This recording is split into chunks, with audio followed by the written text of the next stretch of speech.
ఉదయకాల ప్రార్థన. ఈరోజు దేవుడు మనకు అనుగ్రహించు దేవుని వాగ్దానము. ఆయన నీకు సహాయము చేయుటకు ఆకాశవాహనుడై వచ్చును.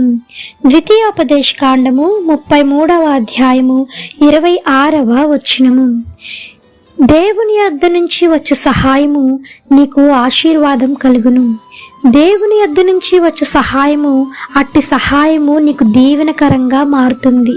అట్టి సహాయాన్ని మనం కోరుకోవాలంటే, దేవుని యొద్ద నుంచి మనం సహాయం పొందుకోవాలి అంటే, ఆయన కనికరాన్ని మనము, అనుగ్రహాన్ని మనం తీసుకోవాలనంటే, ముందుగా మన దగ్గరకు వచ్చి ఎవరైతే ఎదుటి వారి సహాయాన్ని కోరుతారో, మనము కూడా ఎదుటివారికి సహాయం చేయటంలో కూడా మనము పాలిభాగస్థులమై ఉన్నప్పుడు దేవుడు కూడా నీకు సహాయం చేయటానికి సిద్ధంగా ఉన్నాడు. ఈ లోకంలో ఉన్నటువంటి మనుషులు చేసే సహాయము అది కొద్ది కాలమే లేదా కొంత సమయమే మాత్రమే మనకు ఆనందకరంగా ఉంటుంది. కానీ అదే దేవుని వద్ద నుంచి మనం సహాయం పొందుకుంటే అది ఎల్లకాలము నీ జీవితంలో ఆశీర్వాదంగా మారుతుంది. కనుక మనం ఈ లోకంలో ఉన్నప్పుడు మనం ఎట్టి కొలతైతే కొలుస్తామో ఎదుటివారికి, అదే విధముగా మనకు కూడా దేవుని యొద్ద నుంచి అంతే సహాయాన్ని మనము పొందుకోగలము. ఒకవేళ మనం ఎదుటివారికి ఎటువంటి సహాయము చేయలేకపోతే దేవుడు కూడా నీకు సహాయం చేయటానికి ఇష్టపడడు. ఎందుకనంటే మనం ఎదుటివారికి ఎంతగా అయితే మనం సహాయం చేయటానికి సిద్ధపడతామో అదే విధముగా దేవుడు కూడా నీకు అది అంతే గొప్పగా దేవుడు నీకు సహాయం చేయటానికి సిద్ధంగా ఉన్నాడు. మరి అటువంటి ఆశీర్వాదకరమైనటువంటి సహాయాన్ని నీవు పొందుకోవాలి అంటే, నీవు దేవుని యందు ముందు భయభక్తులు కలిగి జీవించి ఉన్నప్పుడు ఎదుటివారు ఎటువంటి సహాయం అడిగినా నీ చేతనైనంత సహాయం చేయటానికి నువ్వు ఇష్టపడతావు. దానిలో భాగస్వామ్యం కావటానికి నీవు పూనుకుంటావు. కాబట్టి అట్టి పరిస్థితుల్లో నువ్వు సమస్యలో ఉన్నప్పుడు దేవుడు ఎక్కడి నుంచి నీకు సహాయం పంపిస్తాడో తెలుసా? ఆకాశవాహనుడై వచ్చి ఆయన చేతులతో నీకు సహాయం చేసి నిన్ను దీవించి నిన్ను ఆశీర్వదిస్తాడు. ఆమేన్. ఈ యొక్క వాగ్దానము ప్రతి ఒక్కరి జీవితంలో నెరవేరాలని కోరుకుంటూ అందరం కలిసి ప్రార్థన చేద్దాం. ప్రార్థన.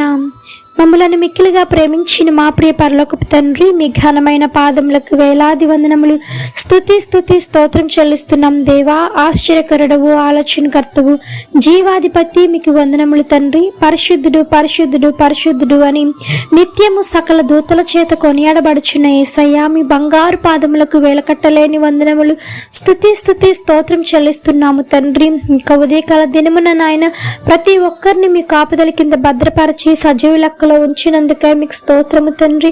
ఇచ్చిన వాగ్దానమును బట్టి మీకు వందనములు. ఈ యొక్క వాగ్దానమును ప్రతి ఒక్కరి జీవితంలో మీరు స్థిరపరచండి నాయన. దీవించి ఆశీర్వదించమని వేడుకుంటున్నాం దేవా. మీ కృపలో భద్రం చేయమని వేడుకుంటున్నాము నాయన.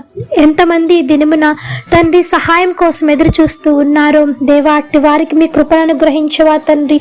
మీ కృపను అనుగ్రహించి సహాయాన్ని కోరుకున్న వారికి ప్రతి ఒక్కరికి నాయన విడుదల కలుగ చేయమని వేడుకుంటున్నాము తండ్రి. నాయన, ఆర్థిక సమస్యల నుంచి విడుదల కలిగించండి దేవా. ఎంతమంది ఆర్థిక సమస్యలతో కొట్టుమిట్టాడుతూ ఉన్నారో ఆర్థిక సమస్యల నుంచి విడుదల కలిగించండి. యేసు నామములో సహాయం చేయండి తండ్రి. బలహీనులకు బలం చేకూర్చండి. రోగులకు మీరు ముట్టండి, స్వస్థపరచండి దేవా. మరణ పడకల్లో ఉన్న వారిని లేవనెత్తండి. మీ గాయపడిన హస్తంతో తాకి సంపూర్ణమైన స్వస్థత, విడుదల కలుగ చేయండి. యేసు నామములో మీ కృపలో భద్రం చేయమని వేడుకుంటున్నాం తండ్రి. ఉద్యోగం లేని వారికి ఉద్యోగం అందించండి. వివాహాలు కాకుండా ఎంతమంది మిగిలిపోయి ఉన్నారో దేవా, తగినటువంటి భాగస్వామితో మీరు ఐక్యపరచండి, జతపరచమని వేడుకుంటున్నాం దేవా. ఎంతమంది నాయన ఈ దినమున బిడ్డలు లేకుండా బాధపడుతూ ఉన్నారో వారి గర్భాలను తెరవండి యేసు నామములో. మూయబడిన ప్రతి గర్భం తెరవబడును గాక యేసు నామములో. సహాయం చేయండి తండ్రి. చిన్న బిడ్డలు మొదలుకొని వృద్ధుల వరకు మీ కాపుదల కింద భద్రం చేయండి. దీవించి ఆశీర్వదించమని వేడుకుంటున్నాం దేవా. సహాయం చేయండి తండ్రి. నాయన, మీరు తలుచుకుంటే నాయన సమస్తము చేయగల సమర్థుడవు కదా నాయన. సహాయం చేయమని వేడుకుంటున్నాం దేవా. మీ కృపలో భద్రం చేసి వాడుకోనండి. ఆది నుంచి అంతవరకు తోడై నడిపించండి. నెమ్మది లేని కుటుంబాలకు శాంతిని, సమాధానమును, ఐక్యతను దయచేయండి దేవా. దీవించి ఆశీర్వదించండి. ఇక ఉదయకాల ప్రార్థనలో ఎంతమంది ఏకీభవించి ప్రార్థిస్తూ ఉన్నారో అధికమైన రెట్టింపు మేలులు, ఆశీర్వాదాలతో మరి నింపమని వేడుకుంటూ యేసు నామమున అడిగి వేడుకొని పొంది ఉన్నాము తండ్రి. ఆమెన్. ప్రార్థించండి, విశ్వాసం ఉంచండి, మీరు తప్పకుండా అద్భుతాలను చూస్తారు. దేవుడు దీవించును గాక. ఆమెన్. God bless you.